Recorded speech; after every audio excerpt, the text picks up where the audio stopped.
So June is nearly upon us, which means we have to talk about what games are coming out on the Nintendo Switch for the month. We got indie games, we got third-party games, and even a first-party game in what should be a stacked month. So what games should you have on your radar? Let's find out. What's going on, guys? I'm RGT85. If this is your first time on the channel, what's wrong with you, man? Hit that subscribe button. But without any further ado, let's talk about what games are coming out for the Nintendo Switch in the month of June and what games you should have on your radar. So during the last Nindies Direct presentation, we were introduced to a game called Liberated, and I thought it looked pretty cool. Liberated is now coming out on the Nintendo Switch on June 2nd to kick the month off. Basically, it's a game in which you are revolting against the government in a Watchmen sort of like setting, but instead of just being a straight up video game, it's a video game that takes place within a comic. You'll shoot, you'll solve puzzles, you'll make decisions, and much more in this interesting looking comic book come to life. I honestly really like the style of it, and I'm kind of surprised we haven't seen more games in this style aside from Comic Zone on the Sega Genesis. Liberated comes out on June 2nd on the Nintendo Switch and might be a game you'll want to check out. If you are finished up with Streets of Rage 4, on June 4th, another beat-em-up is dropping for the Nintendo Switch called the Takeover. Now obviously this game is heavily inspired by games like Streets of Rage and Final Fight, and the Takeover is a 2D side-scrolling beat-em-up with 3 different characters to choose from. There's some segments in the game that take you out of the 2D beat-em-up genre to spice things up a bit, and the combat looks a lot like a classic side-scrolling beat-em-up game with combos, weapons, and health attacks that are strong but will drain your health. The music in the game is done by Yuzo Koshiro, who is of course known for the Streets of Rage games, and honestly, I like the visual style of this game as it looks pretty clean and even a bit fancy at times with things like the weather effects. You can team up with a friend to play through the game as well.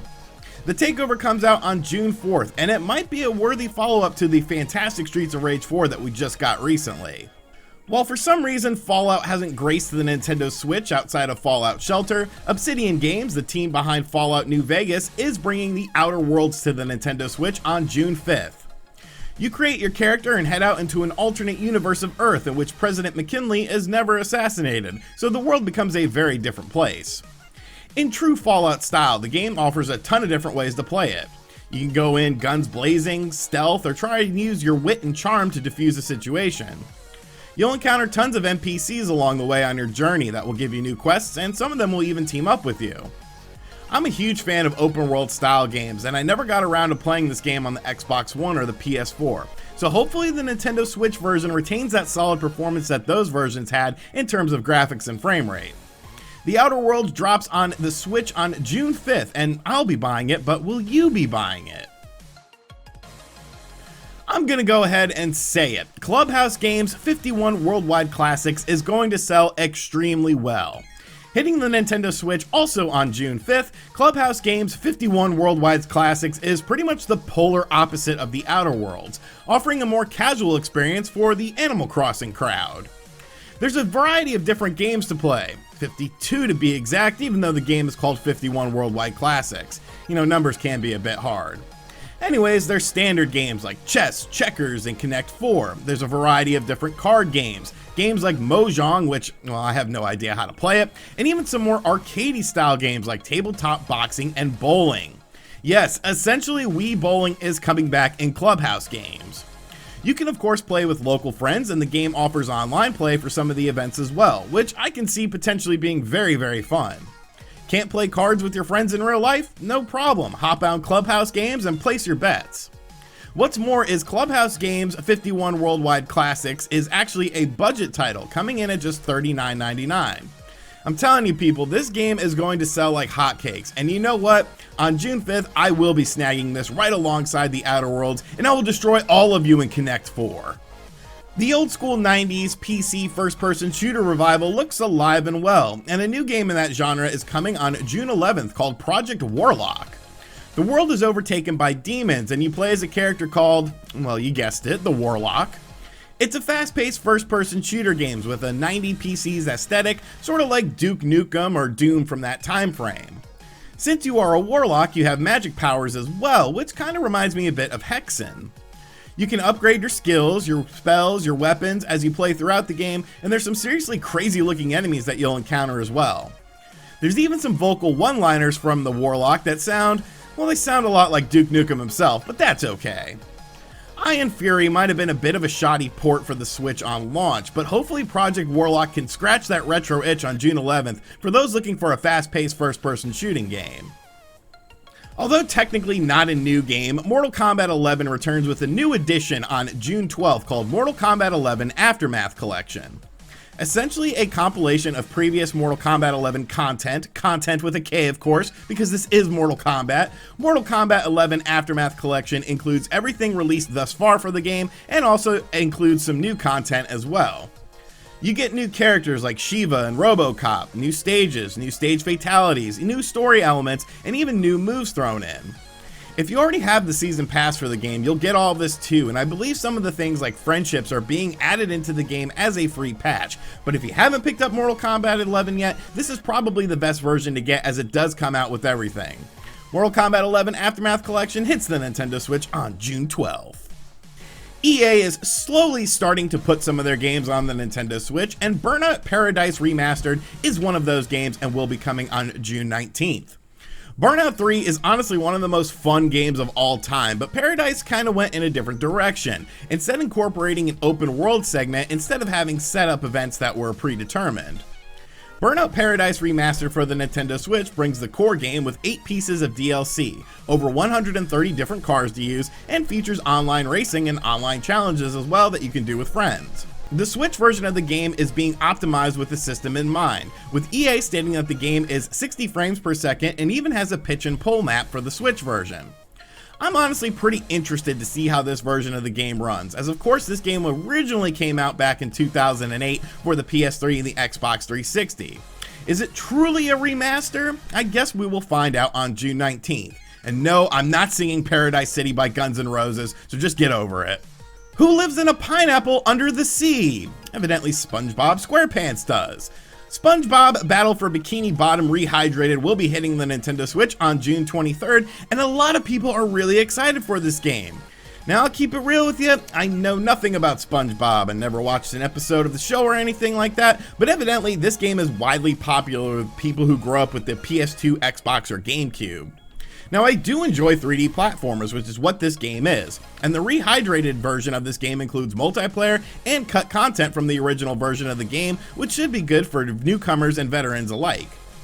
The game itself looks pretty good from a visual standpoint as well, and it's a budget title at just $29.99. Oh god, I'm gonna end up buying this game, aren't I? Look, get this video 70,000 views and 5,000 likes in one day, and I will go ahead and bite the sponge and play this game and review it for you guys. SpongeBob, The Battle for Bikini Bottom Rehydrated comes out on the Switch on June 23rd, and I might end up having to do a review on it. Ninjala was already supposed to be out, but for some reason the game was delayed until June 24th. Will it be delayed again? Hopefully not, because honestly it'd be kind of annoying to cover this game 3 months in a row. Now Ninjala is of course a free-to-play online game that incorporates elements from Splatoon and Fortnite and puts them in a nice tidy package. The game did have a beta going on, but there was issues getting into the beta, so I never had a chance to check it out. I mean, it's a free-to-play game and I enjoy those, plus it's bound to be better than Elder Scrolls Blades, which we reviewed on the channel, so I will be giving the game a look on June 24th if it actually comes out this time. Mr. Driller is back to drill your Nintendo Switch on June 25th with Mr. Driller Drill Land. Originally released on the GameCube, this is an HD remaster of the game being brought over to us by Bandai Namco. Now, if you've ever watched these videos previously, you would know that, well, Bandai Namco is ridiculous when it comes to people using their trailers and will copyright claim those trailers, which is why we're using small clips and then still images. Thanks, Bandai Namco. Thanks for that. Anyways, I've never really played a Mr. Driller game at great length, but it's essentially a puzzle game in which you drill down a level trying to complete a goal. The game looks rather nice, and honestly the trailer is very interesting to watch, and I recommend you watch it for the very Japanese flavor it brings to the table. Mr. Driller Drill Land kinda sounds like a porno title, but it's not, and it's coming to the Nintendo Switch on June 25th. I always thought this series was called Trials of Cold Steel, but it's actually called Trails of Cold Steel, and Trails of Cold Steel 3 will be coming to the Nintendo Switch on June 30th. Now, although I do own one of these games for the PlayStation Vita, I have never played a Trails of Cold Steel game before. Judging by the trailer though, the game looks pretty cool. The graphics look pretty good, the combat seems fun, and it is yet another great RPG for RPG fanatics on the Nintendo Switch to sink their teeth into. Now, I'll be real, I probably won't be picking up this game, but I know a lot of people would have yelled if I didn't include it in the games list, and since I am a man of the people, I figured I would include it. You're welcome.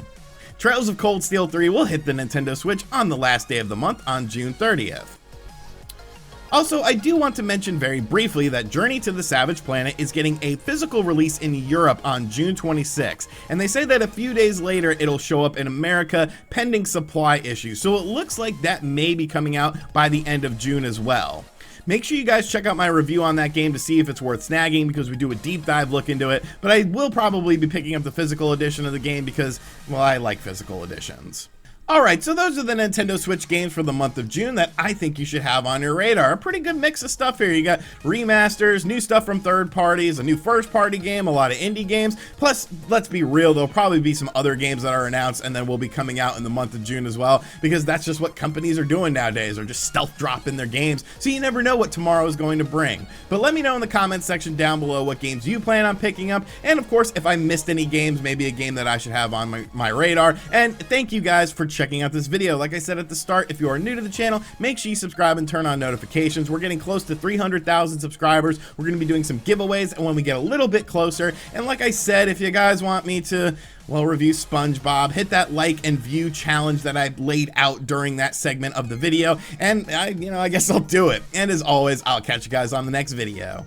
Later.